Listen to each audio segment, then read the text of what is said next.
Hello everybody and welcome back to a man who has mastered the British art of passive-aggressively calling out their terrible landlord. My name is Edinger, and yeah, the other day I made a video talking about London buying schemes, what it's like to try and buy in the most expensive city in the UK for the average Londoner, and you guys had a lot to say about it. Welcome to a community video, sponsored by Squarespace. You'll hear more about them at the end of the video. So right off the bat, I want to say thank you to all the amazing comments on that video. I didn't expect to receive as much support on that one. You know, sometimes as a YouTuber, you make a video and you're like, this one I'm making for me. You know, and I think it'll help, but it'll help the people that are interested in it. But so many of you found the content so interesting, so thank you so much for that. But there was obviously a lot of comments that all said essentially different words for the same exact thing, which were Evan. Here we have an example right here. With your job, couldn't you live outside the city and just take transport into the city when you want to hang with friends? Now, this was a nice way of saying it. I think most of them were just like, oh, why don't you just move to the north? That's right. But this one, we got, couldn't I, right? Let's just take this logically. Couldn't I just live outside the city and take the transport in to hang with friends? I mean, I am a YouTuber. I'm filming in wherever I want to film, depending on how I set up my lights and things. Sure, that is feasible. However, I think this is something you're not realizing, especially if you're not within the London bubble. But the London bubble is a lot larger than you think it is. So you might just think going outside of the city is an easy feat, especially when it comes to, oh, well, the prices go down, right? Right?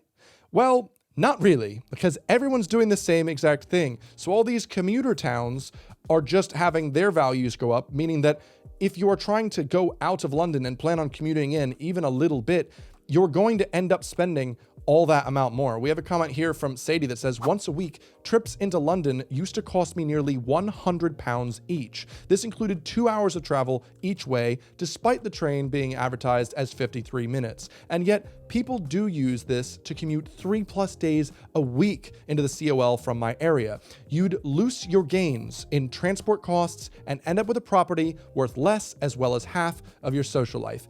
And that really hits the nail on the head there for me. Like, this comment was cut and dried exactly why.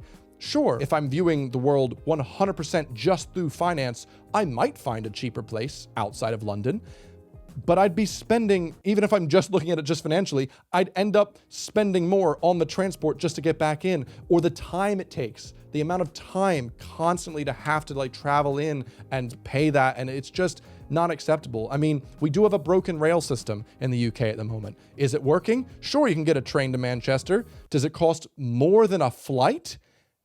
For some reason, yeah. So pretty much that is why I'm not doing it. Have I considered it? Absolutely. Cardiff was actually pretty high on my list. I was strongly considering just kind of lifting up all my belongings and just moving to Cardiff. Why Cardiff? My friend Kim's there. It seems like a really lovely place. I love that it's got its own vibe. It's like Wales. But listen, I moved to London. I really love London. At the end of the day, the big reason, there's so many people saying like, why don't you just, why don't you? Because I don't want to. Maybe it's just the American in me that has such strong feelings like inbred in me of that American dream, of that underdog, of that don't give up. But I just don't want to give up. I've been trying to buy in this city for 3 years. I've been saving for so long, and it's always felt like an uphill battle of impossibility, that it's just not going to happen. And yes, I got a little bit defeatist, to be completely honest with you, like halfway through last year, and I started spending money on other things because I thought it's just not going to happen. And so when I felt like maybe I'm just really hopeful for my future, and maybe if I grind really hard, maybe I can make this happen, I'm gonna try, because I do feel like every comment I saw saying things like, well, I tried doing London, but I couldn't afford it. I had to move out. I couldn't, I'm so much happier. I moved out to Durham. I moved out to Birmingham. I moved out here. But all of those to me were someone that wanted something and then came up with that sad realization that they couldn't, and they gave up. And maybe it is very foolish of me. I'll be upfront. It could be very foolish of me to be doing this. But at the end of the day, I won't have any regrets. You know, if I fail in a spectacular fashion, I'm hoping you're still by my side, hopefully not laughing too much. But at the end of the day, I can at least say I tried my hardest to follow my dreams and have a place in London, and that's what I'm going to try and do. So stack deck against me, gonna try my best. Thanks for being there with me, but London, let's see if I can make it, eh? God, I got real deep there, but there was just so many disheartening comments that were I felt like they were trying to put me down or justify their own move for me still having big doughy eyes and trying to stay in this big city that I love so much. But I love it. I want to be here, especially because if I was going to move, I'm not going to move up somewhere north. I'm not going to move somewhere south. I'm just going to, I want to move somewhere big at that point. You know, if I have to leave London, I want to move to frickin' Munich forever. All right. I want to move to, I don't know, Spain, get better at Spanish. I'd rather do a big move rather than just move somewhere where I'm just going to hate myself. You know what I mean? All right, so other comments that aren't as depressing for my mental psyche while I'm trying to figure out what to do with my life.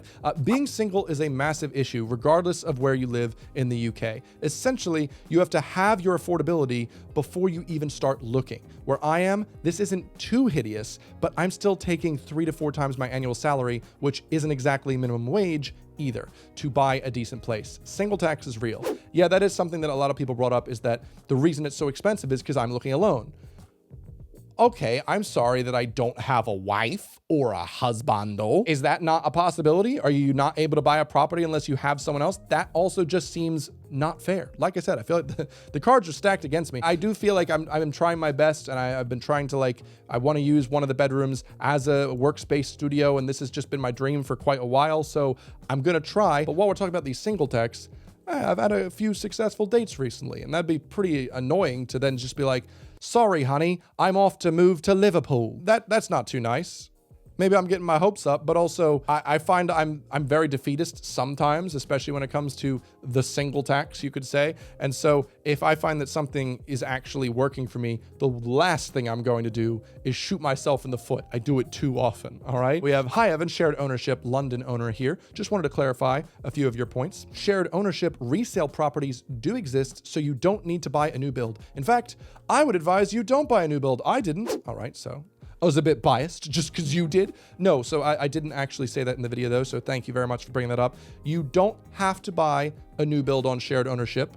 You can buy a resale of an old build, which was at one point very recently a new build. Like, correct me if I'm wrong, but can you find any buildings that weren't in the last 10 years built under the resales? Probably not. So like when I said new build, I'm still referring to, like, you know, high rises, flats.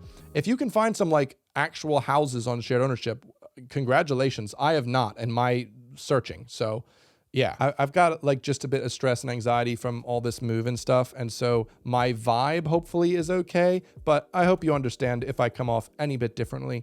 I'm just trying my best to make it through this week. The fact that these schemes only apply to new builds suggests that this is simply a way of funneling taxpayers' money into the pockets of house builders. If they cared about people owning homes, then the schemes would be open to any home within any price range. Oh, really? You think? Absolutely, of course. We have the Tories in power. They've got some friends building homes. Oh, well, how convenient. As a collateral of us giving away some money to our friends, you know what we could also do? Help out the actual citizens that put us in power. You know? Hooray! We get some little crumbs from the table of the rich developers, giving all the rich people bigger, richer mansions. Yeah. Also, for any Americans watching, I do just want to note, remember this type of video, okay? Because I have gotten some people going like, Evan only makes videos negative about America. No.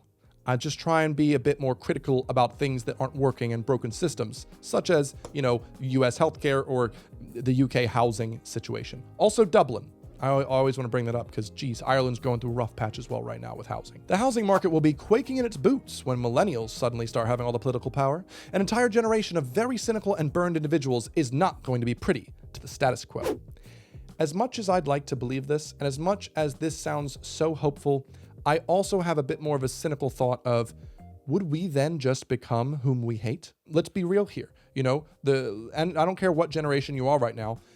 Right now, the status quo is the oldest people have the most money because, you know, they were able to make all the rules. And so who's not to say that when millennials take over, they then make things a bit better for millennials? I'd hope not. I'd really hope not.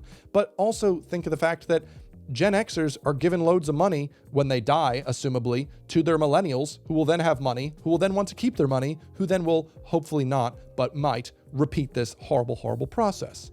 We'll have to see, but I do appreciate how positive you've been on this. I like that, okay? I like the optimism, Robert. Oh, yes, you didn't mention Lisa. Of course, Lisa Simpson. She's really good for saving money. Lisa's, do you guys not pronounce that? You guys don't pronounce anything fun. Lisa's, by the way, lifetime ISAs. They're good for saving and increasing your deposit. So I didn't mention this because I wasn't aware of the LISA. I was aware of the Help to Buy ISA, which has been closed for, I think, 2 years now, because I have a Help to Buy ISA. I didn't know it's the same exact thing, kind of. For those of you unaware, I would highly recommend, if you're a UK citizen and you one day want to buy your first home, you might as well just start saving in an LISA. I'm just gonna call it a Lisa, all right? Put your money in Lisa. Basically, the way that it works is you can put up to, I wanna say £4,000 a year into this account, and then the UK government will actually match you 25% of that every year. So let's just say you put in a full £4,000 every year for 10 years. That means you've put in £40,000. That's a nice deposit. And the UK goes, hey, we'll give you an extra math major, what? We'll give you an extra 10 grand. That's not bad, right? 10 years savings, a free 10 grand from the government. Now, you could probably make more money in crypto or whatever, but hey, the government's trying its best. That sounds pretty good. Negatives, though, are if you do have an emergency and you want to pull that money out, the government charges you 25%. So I guess that's what comes with the territory of these types of savings accounts. Also, can I just say I really appreciate that we can talk about this like financial adulty stuff. I think the more we talk about this type of thing, the more we learn about stuff and the more we can better each other. So thank you for checking in on these videos and allowing me to just make videos about this as an adult, you know? I'm just glad that I can make this type of stuff and not do like, hello, I'm here to pander to you. Another one of these is, dude, you're a YouTuber. Why do you need to live in the most expensive city in the country? But I really liked this reply so much, I felt like bringing it up, which was, I feel like if I was gonna immigrate to the UK, I wouldn't wanna live somewhere that wasn't reasonably desirable. All that effort to move and you're just gonna live in Birmingham? I don't think.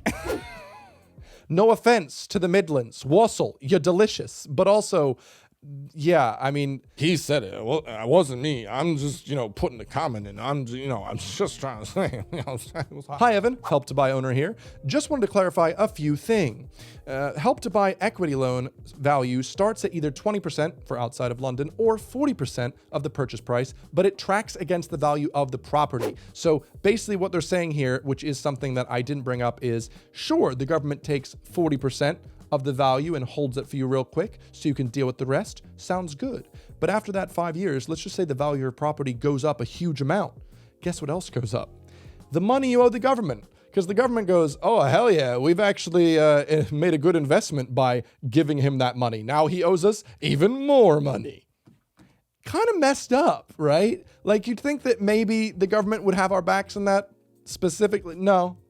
Like the previous comment said, it does feel a bit suspicious, almost as if the main purpose isn't actually to help us.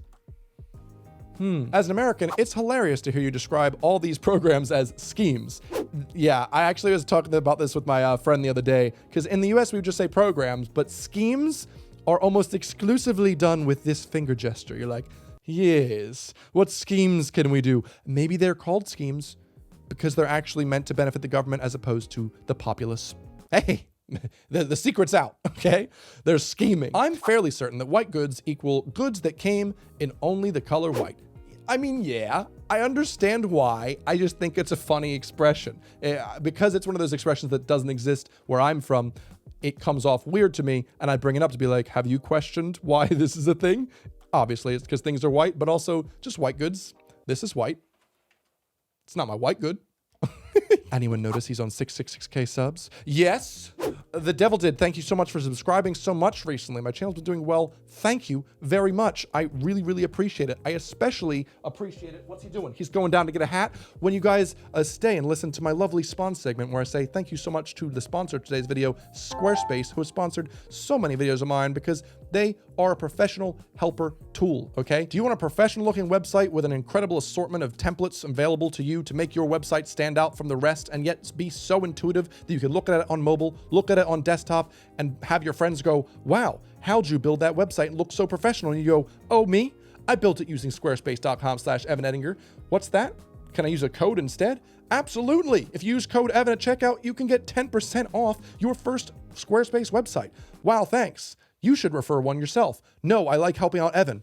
That's the conversation you can have with a friend to help you have an incredibly amazing website with today's video sponsor. Thank you so much, Squarespace, for sponsoring so many of my videos, especially because I'm a silly guy, but I do really appreciate your service and I love my friggin' website that I built with you. Anyway, thank you guys for watching today's video. Hope it's been good. Hope I'm not scared out of my mind wherever I'm living right now by the time you're watching this. But hey, if you want more of these types of videos, I've got so many. Like this one right here. That one was really great. I loved making that. Hope you enjoy that one as well. I'll see you in the next one. Goodbye.